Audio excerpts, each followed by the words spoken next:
So math and programming have become universal languages. My concern is that these languages are devoid of subjectivity. To make it bluntly, who has ever seen an operating system for his computer written in prose?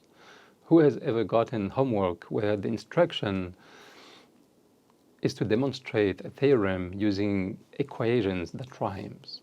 These languages are primarily used to achieve efficiency, material efficiency, not to express emotions.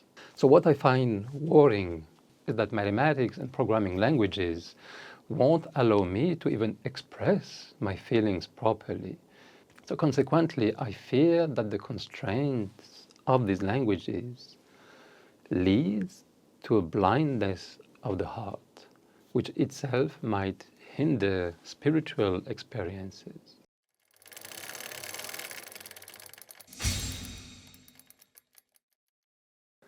Assalamu alaikum wa rahmatullah wa barakatuh.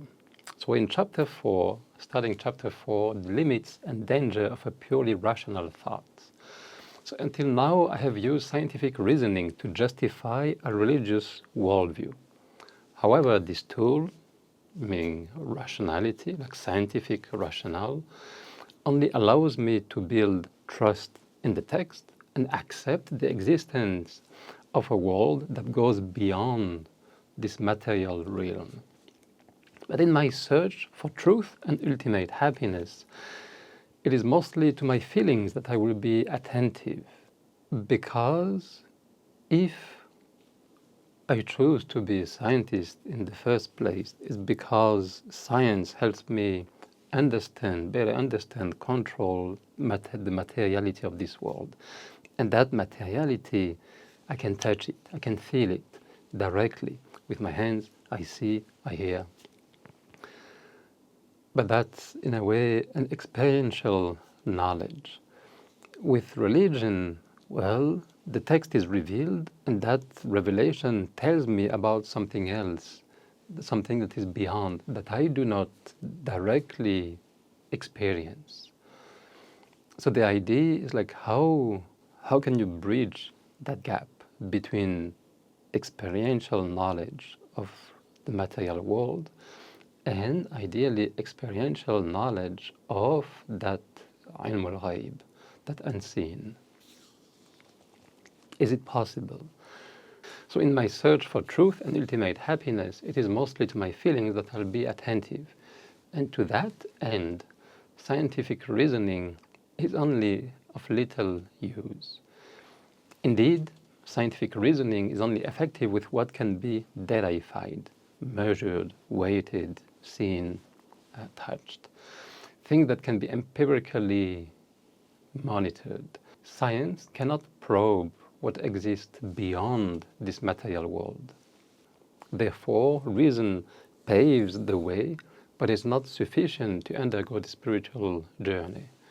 Rationality is necessary for me to establish the possibility of faith and to direct me towards a specific one, Islam, but it has its limits.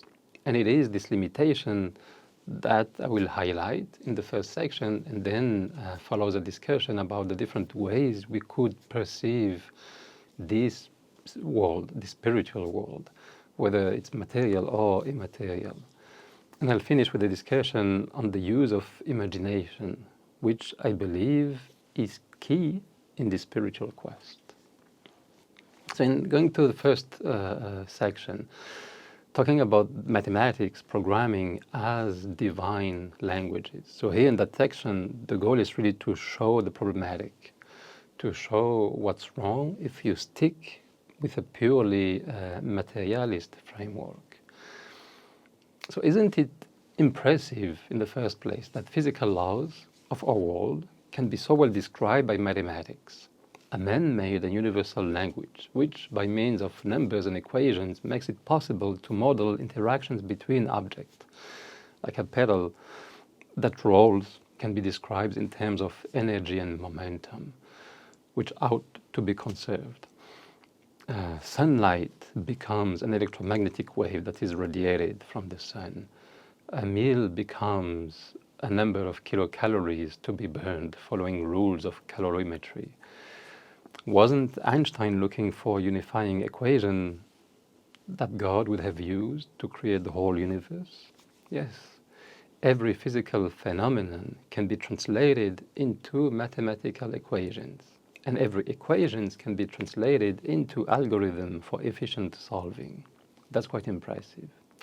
Yes, okay, you can debate that you don't know the exact equation of the Schrödinger equation for a molecule, but there's ways to approximate it using quantum mechanics within different approaches, which are sufficient at our level. So as far as computing is concerned, programming is a language with a well-defined grammar and vocabulary. It allows me to control machines and communicate with information repositories on which our lives depend. So for example, who is still able to go about his life without using internet?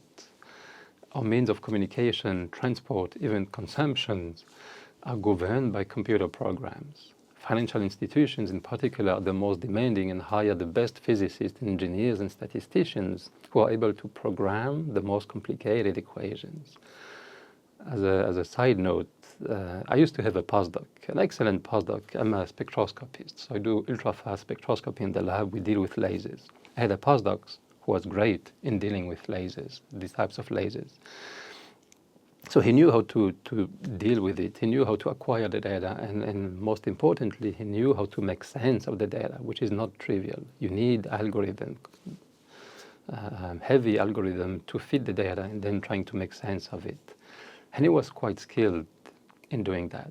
Because he was skilled in dealing with equations and making sense of them, making sense of huge amount of data, he got a job in banking. So he left science. I hope it's not because of me. But he left science and he went as an analyst for a bank. May I accept from him. So which means that equations, mathematics is important. And with the advent of AI, even more. That will make, you will see a clear distinction between people who know how to use AI and people who don't know.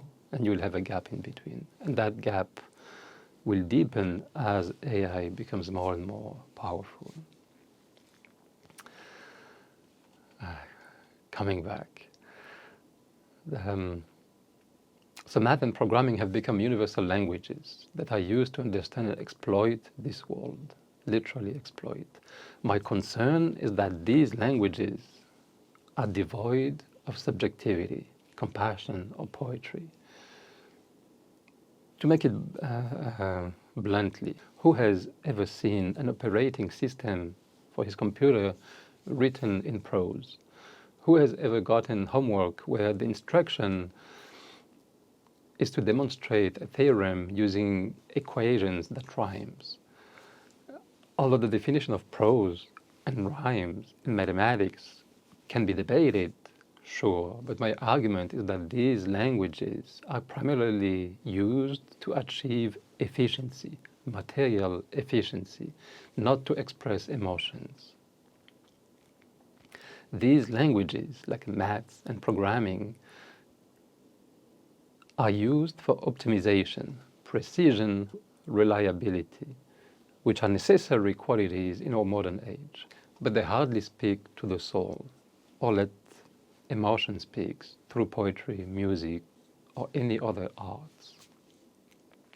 So what I find worrying, on the one hand, is that mathematics and programming languages won't allow me to even express my feelings properly because they were not developed for such objectives, and I would never learn to do so using these languages.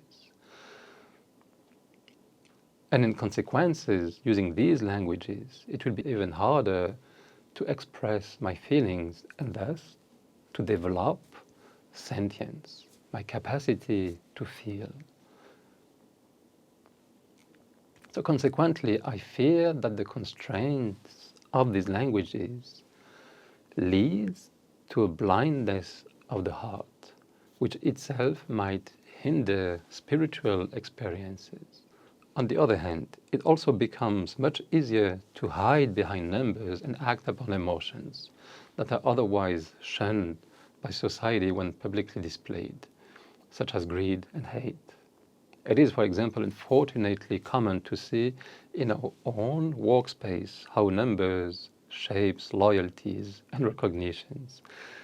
Subhanallah, I'm smiling here because in the university, we have a career progression pathway if you want to be promoted. It is all based on metrics.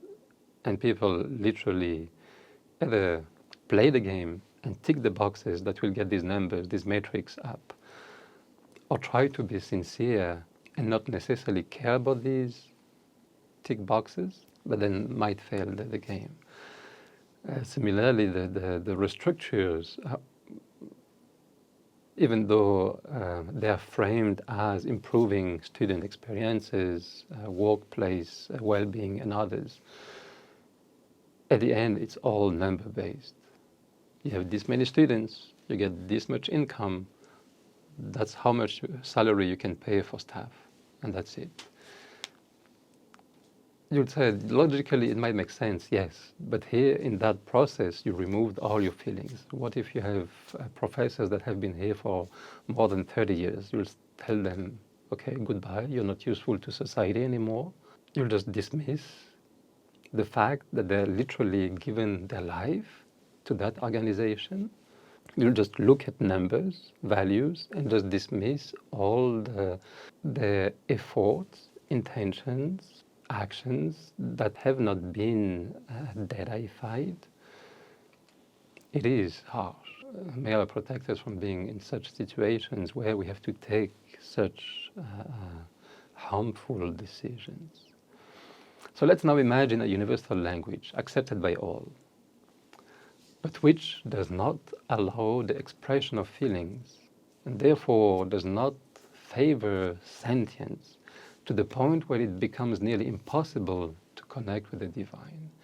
Imagine the state of a society that is governed by such a mode of communication, and consequently whose constituent, the people, are emotionally illiterate. School, at least the one I went through, never taught me how to deal with my emotions, how to express even my emotions, nor my parents, nor school. So I ended up being illiterate, emotionally illiterate, literally. And I focus here on emotions because I believe that emotions is the way to experience the divine.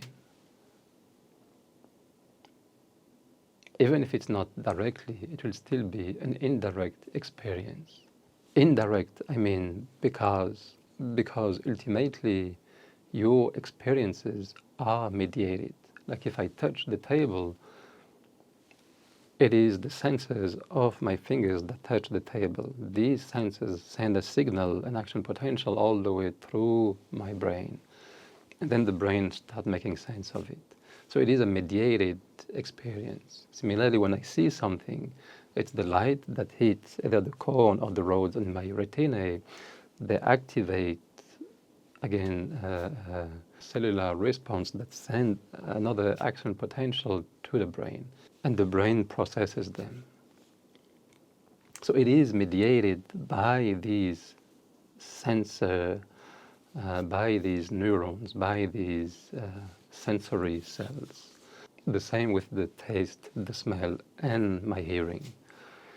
There is a mediated experience. Similarly, it might be that feelings is also mediated by some physiological mechanisms. That's why I make a distinction between direct and indirect. I accept that it might always be indirect because I'm human. As a human, you're bound to this material world. Never mind. I fear of becoming emotionally illiterate. With such a disconnection from the divine, where would morality find its grounding, if not from God? What morality would this society live by? Can morality emanate from pure science and numbers? Which objective would this society be running towards? Efficiency, optimization, accuracy? That's crazy. Imagine if you were efficient, accurate with your kids, always, as much as you can. You lose them. The little I know about human nature tells me that this society would be prone to self-destruction. And I think you can already see blatant consequences of that mentality. It is certainly easy to blame math and programming for the ills of the contemporary world. My goal is not to free myself from responsibilities and blame instead such and such people or institutions for pushing forward a worrisome reliance on information technology. My goal is not to eradicate such technologies ever, but rather to check my morality, sensitivity, sentience, and relationship with the world and with God. That these relationships with both the world and with the divine are not limited to emotionless series of numbers and equations. I remember one of the scholars saying that he was thankful to the Salafi for preserving the rules, and thankful for the Sufis for preserving the essence. But that if you want to be in the middle path, you need to combine both. You need to use the rules to develop that spirituality. So I hope that here I clarified what I mean by the dangers of a purely rational thought. I fear to lose that connection with the divine. I fear to not even be able to develop a connection with the divine. May Allah forgive us, may Allah accept from us, and may Allah guide us and help us nurture that connection with Him and with the world, inshallah. وجزاك الله خيرا والسلام عليكم ورحمة الله وبركاته.